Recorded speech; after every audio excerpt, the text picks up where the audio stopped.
I'm Chloe Carter, and 6 weeks ago, I was just an ordinary piano teacher scraping by to pay rent on a cramped apartment.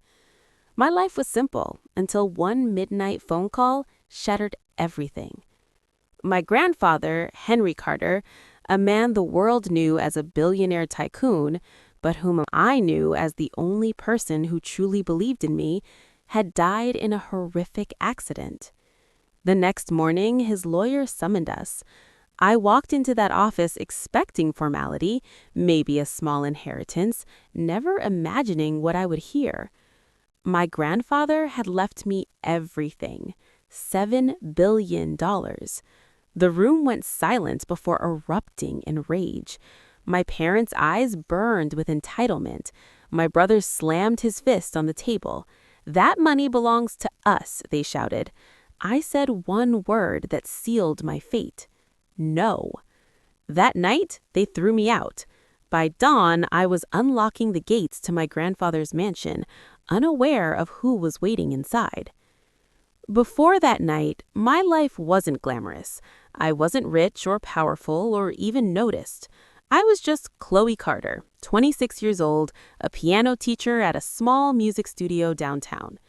My days were filled with scales, clumsy beginner pieces, and the occasional prodigy whose fingers flew across the keys like magic. My salary barely covered rent, groceries, and the second-hand car I prayed wouldn't die on the highway. And yet, I wasn't unhappy. I found beauty in small things. The way a child's face lit up when they played their first song. The quiet evenings when I'd curl up with sheet music and practice until my neighbors banged on the wall. My parents, however, never understood. To them, success meant corner offices, expensive cars, and powerful social connections. My passion for teaching music was just another reason for them to look at me with disappointment. The truth was, I had always felt like a stranger in my own family. My father, Richard Carter, a man obsessed with climbing corporate ladders, rarely spoke to me unless it was to criticize. My mother, Diane, cared more about protecting her place in the right social circles than asking how her daughter was doing. My brother Ethan was the golden child, spoiled, reckless, and somehow always forgiven. The only person who ever made me feel like I was enough was Grandpa Henry. From the time I was little, his mansion wasn't just a place of wealth, it was a sanctuary. I remember running through the marble halls, not caring about the priceless art on the walls, only about the way Grandpa's laughter echoed after me. On Sunday afternoons, he'd sit beside me at his grand piano, his fingers surprisingly agile for a man in his 70s. He'd lean down and whisper, "Chloe, money will buy you a piano, but it can't buy you music. That comes from here." He'd tap my chest where my heart beat fast. Those lessons went far beyond music. Grandpa taught me that wealth is a tool, not an identity. While my parents spent their lives showing off, Grandpa lived with quiet dignity. He drove the same black sedan for years, wore tailored suits older than I was, and never once cared about impressing anyone. I spent more weekends at his mansion than at my own home. We baked cookies in the massive kitchen, played chess by the fireplace, and walked through the garden where he pointed out roses he'd planted himself. He listened, really listened when I spoke about my dreams. Unlike my parents, he never rolled his eyes. Sometimes I wondered if he knew I didn't belong with them, if he saw the way my mother flinched when I chose to stay at his house instead of going on family vacations. He never said it out loud, but in the way he smiled at me, I felt a promise. "One day, Chloe, you'll understand why I've kept you close." Back then, I thought it simply meant he loved me. I didn't realize it was a warning, too. It was a Tuesday evening when the phone rang. I was grading practice sheets at my kitchen table, half listening to the creaks of my old apartment. When I saw the number on the screen, unknown, I almost didn't answer, but something in my gut told me to pick up. "Miss Carter," a man's voice said, heavy and official. "This is Officer Daniels from the State Highway Patrol." I'm sorry to inform you that your grandfather, Henry Carter, was in a collision tonight. His vehicle was struck by a drunk driver. He didn't make it. The worlds blurred. My pen slipped from my hand, ink bleeding across the page. Didn't make it. My chest tightened, refusing to believe. My grandfather wasn't just alive, he was eternal. He was supposed to see me play at my students' recital next month. He was supposed to call me tomorrow to ask if I'd eaten. He couldn't be gone, but he was. The funeral was a blur of black clothes and emptied condolences. The mansion that had once felt like a safe haven became a stage for hypocrisy. My parents took charge of everything, not out of love, but out of pride. They barked at the funeral director over flower arrangements, scolded the caterers for not bringing high enough quality hors d'oeuvres. My mother clutched her pearls and whispered loudly, "Can you believe he drove himself? A billionaire, and he still acted like a common man?" My father stood stiff, jaw clenched, already calculating. His eyes weren't red from grief, they were sharp and restless, as if he were doing math in his head, assets, accounts, stock holdings. And then there was Ethan. My brother leaned against a marble column, scrolling through his phone, sighing as if the whole event were an inconvenience. When I asked him if he was okay, he shrugged. "I'll be better once we know what we're getting." I wanted to scream. How could they stand in the same room where Grandpa's life was being honored and talk about money? I stood near the casket, staring at his peaceful face. He looked almost asleep, his hands folded neatly over his chest. I whispered so no one else could hear, "I'll make you proud, Grandpa. I promise." But as I glanced around, I realized I was the only one who felt that way. My aunt and uncle, people who hadn't visited in years, wept loudly for the cameras and then stopped once the photographers packed up. My parents posed for sympathy, but their smiles flickered whenever someone mentioned Grandpa's fortune. When the service ended, I lingered, not wanting to leave him behind. That house, that garden, that piano, they were all haunted now, and I was suddenly very aware I was alone. 2 weeks later, the call came from Michael Turner, my grandfather's lawyer. His voice was calm but firm. "Chloe, your grandfather's will is ready to be read. He requested your presence and the presence of your immediate family. Tomorrow morning, 9 a.m. at my office." Something in his tone made my stomach twist.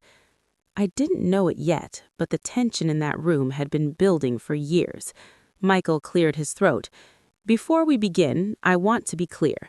Mr. Carter underwent cognitive evaluations, and I was present for every signing. There is no question of his capacity." My father waved a hand impatiently. "Yes, yes, read it." Michael began. "I, Henry Carter, being of sound mind and body, hereby declare this to be my final will and testament.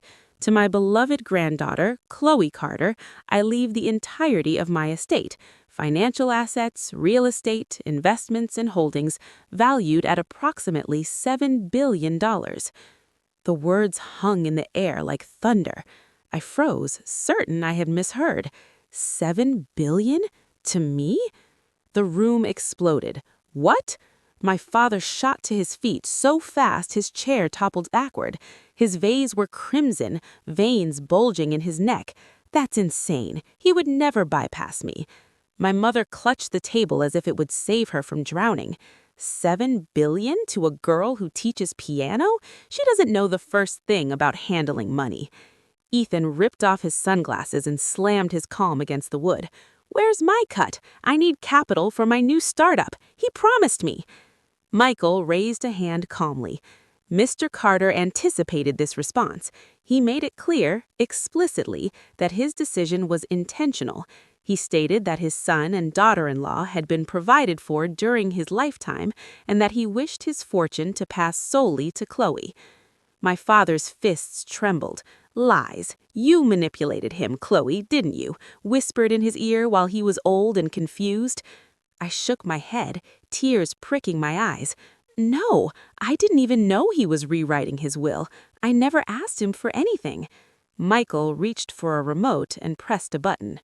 A large screen on the wall lit up, and suddenly there he was, my grandfather. He sat in his familiar leather chair, hands folded, his voice calm but firm. "If you are watching this, it means I've passed. Richard, Diane, Ethan, I love you as family, but I can no longer ignore what you've become. Greed has blinded you. You see me as a wallet, not as a father, not as a grandfather. Chloe is different. She visits because she cares, not because she wants. She lives with integrity. She will carry my legacy with dignity." My mother gasped. Ethan muttered a curse under his breath. My father shouted at the screen, "This is manipulation!" He wasn't thinking straight, but Michael's voice cut through the chaos. "The will is legally binding. Contesting it will be expensive and, given the documentation, nearly impossible." The fury in my father's eyes as he turned to me was enough to chill my blood. "This isn't over, Chloe. You think you can defy us? You'll regret it." I sat frozen, my grandfather's words still echoing in my ears. She will carry my legacy with dignity. At that moment, I realized the fortune wasn't just money. It was a weight, a test, a responsibility, and my family would do everything in their power to take it from me. That evening, my phone buzzed with a text from my father. "Come home, 6 o'clock. We'll settle this as a family." There was no question. I needed time to calm down. Maybe grief had twisted their words at the lawyer's office. I was wrong. When I arrived, the house was eerily quiet. The living room, usually reserved for my mother's cocktail parties, looked like a boardroom. My father stood by the fireplace, a tumbler of scotch in hand. My mother perched on the edge of a designer chair, her eyes cold and sharp. Ethan sprawled across the sofa, laptop open, typing furiously. "Sit," my father commanded. I obeyed, my fingers clenched in my lap. My father's voice was steady, but I could hear the rage simmering beneath it. "You know what you need to do, Chloe. Sign the estate over to me. I'll manage it properly. You'll receive a generous allowance, 10%, more money than you'll ever need." 10%? I echoed, my voice trembling. That was over $700 million. My mother cut in smoothly. "Enough to buy a mansion, enough to live like a queen. You don't need responsibility. Leave that to your father." Ethan slammed his laptop shut. $700 million is plenty. I need the rest for my company. Grandpa wanted me to succeed. Don't be selfish." The words pierced me like knives. "Selfish?" I whispered. "Grandpa chose me because I wasn't like this, because I didn't see him as a bank account." My father's face hardened as he stepped closer, looming over me. "This isn't about choice. It's about family loyalty. Either you sign or you walk out that door with nothing. Do you understand?" The silence stretched. My heartbeat pounded in my ears. I thought of my grandfather, his laughter, his lessons, the way he told me money was just a tool. I thought of the way he smiled when I played piano, not because I was perfect, but because I was me. I lifted my chin. No. The room erupted. My mother shot to her feet, her voice shrill. "You ungrateful little brat! After everything we've done for you, private schools, lessons, a roof over your head, you dare defy us?" Ethan sneered. "Enjoy being rich and alone. You'll come crawling back once you realize money can't hug you at night." But it was my father's words that cut the deepest. His voice dropped to a dangerous whisper. "If you walk out of this house tonight without signing, Chloe, you are no longer my daughter. Don't come back, don't call, don't expect a single ounce of help. You'll be dead to us." My breath caught. Part of me wanted to cry, to beg him to take it back. But another part of me, the part my grandfather had nurtured, stood firm. "I guess I've been dead to you for years. You never saw me. You only saw what you wanted." My father's face twisted with fury. He grabbed my arm, yanking me toward the front door. My mother followed, shouting orders like a general. "Pack a bag." 30 minutes. After that, the locks will be changed. I stumbled into my childhood bedroom, the walls still lined with old recital trophies and faded posters. My hand shook as I stuffed clothes into a duffel. I grabbed my passport, my grandmother's quilt, the photo of Grandpa and me at the piano. Everywhere I looked, I saw ghosts of the girl I used to be, of the family I thought I had. When I returned to the hallway, my father was waiting, arms crossed, eyes cold. He opened the front door and gestured outward. Out. The night air was icy as I stepped onto the porch. My bags felt heavier than they were. My mother's voice followed me out. "You'll regret this, Chloe. Money won't keep you warm. Family is forever." I turned, my voice steady despite the tears in my eyes. "Then why did you just throw me away?" The door slammed shut behind me, and just like that, I was homeless. But I wasn't defeated. In my pocket was a small brass key engraved with my grandfather's initials, the key to his mansion, the one place left that felt like home. I gripped it tightly. If they thought they could strip me of everything, they were wrong. This was just the beginning. The drive to my grandfather's estate felt longer than it was. My old sedan rattled along the dark road, headlights cutting through the mist. My bags were piled on the passenger seat, but the only thing I clutched was the small brass key. My grandfather had pressed it into my hand last year with a wink. "Someday you might need this, Chloe." I never imagined he meant now. When the iron gates of the Carter estate came into view, my chest tightened.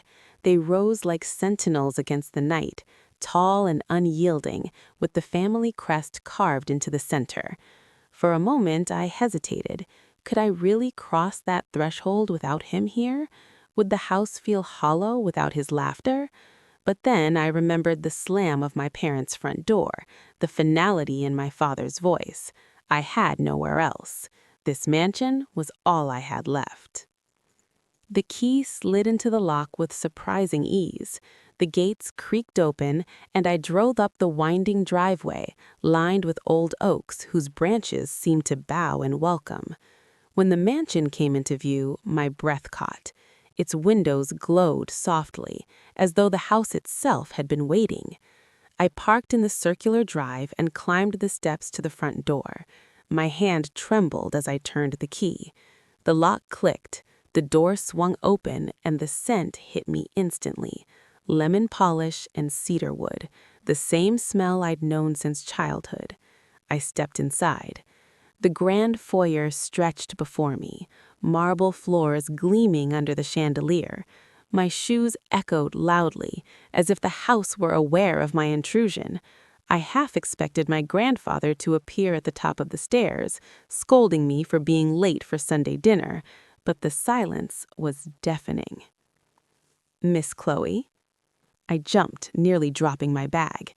A figure emerged from the shadows, a tall man with silver-streaked hair, dressed in a neatly pressed uniform. Recognition flooded me. "Robert!" My voice cracked. "Robert Hayes!" "Yes, miss. I've been with your grandfather for over 25 years. His gaze softened. "And now, I suppose, I'm with you." Emotion swelled in my throat. I thought everyone would be gone. I thought I'd be alone. Robert shook his head firmly. Mr. Carter anticipated trouble. He told me, "If anything happens, you protect Chloe. She is the true heir." He left detailed instructions. Tears pricked my eyes. Of course he had. My grandfather was always 5 steps ahead. Robert led me into the study where the fire was already crackling. "He keeps the house running," he explained. "Your grandfather insisted it remain ready no matter what. He said one day you might need sanctuary here." I sank into one of the leather chairs, the flames warming my chilled skin. For the first time all night, I felt the weight of safety, but it was fleeting. "What happens now, Robert? My family, they won't let this go. They already threatened me." His expression darkened. "They came here once after the funeral, tried to take things, jewelry, documents. I stopped them." Trevor's attempted $50,000 never cleared. Jessica hired an attorney. Her defense? She genuinely believed the property was abandoned and in foreclosure. She'd seen a listing online. She was helping the family. The prosecutor's response was surgical. Present the listing. She couldn't because it never existed. Step 7. Formal charges filed. 5 weeks. Jessica Chin was charged with attempted real estate fraud, forgery, and filing false documents. Dad was charged as an accessory to fraud. The family group chat, the one I'd left, erupted, according to Trevor, who called me crying. "Mom, this is ridiculous. Jessica made a mistake. Jessica, Mara is destroying our family over a house. Dad, facing criminal charges because my daughter is vindictive. Trevor, maybe we should have asked if the house was actually in foreclosure." Trevor forwarded me the screenshots. "They're saying you're the villain," he said quietly. "But Mara, you bought a $2.8 million house and paid it off early. You've been successful this whole time, and we treated you like you were failing." "Yes," I said simply. "I'm sorry. I'm so sorry." "I believe you want to do better," I said carefully. "Whether you actually do remains to be seen." Step 8. Plea negotiations. 8 weeks. Jessica's attorney negotiated. Guilty plea to attempted fraud. 5 years probation, $50,000 fine, restitution to cover legal fees, permanent record. No jail time. Dad's charges were dropped in exchange for his testimony and cooperation. He had to acknowledge in court documents that he provided $200,000 without verifying the property's status. His money was returned minus legal fees. He lost $47,000. Step 9. Professional consequences. 12 weeks. Jessica worked as a bank teller. Past tense. Her employer terminated her the day charges were filed. A bank employee convicted of fraud is unemployable in financial services. She'd been taking real estate courses online. Her conviction made licensing impossible. No state grants real estate licenses to individuals convicted of real estate fraud. Step 10. Social fallout ongoing. The court case became public record.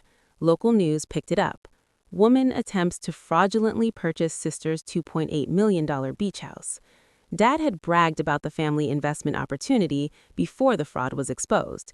He told his golf club buddies they were buying a foreclosed property for $400,000 worth $2.8 million. Now everyone knew he'd tried to profit from his daughter's supposed foreclosure. The invitations stopped. The golf partners found other foursomes. Mom sent me one text. "You could have handled this privately." I blocked her number. The ghost ledger taught me something about revenge. Revenge isn't rage, it's patience sharpened into strategy. It's allowing people to reveal themselves completely before you reveal what you know. Jessica didn't just try to buy my house. She tried to profit from what she believed was my failure. She celebrated it. She invited the family to celebrate with her.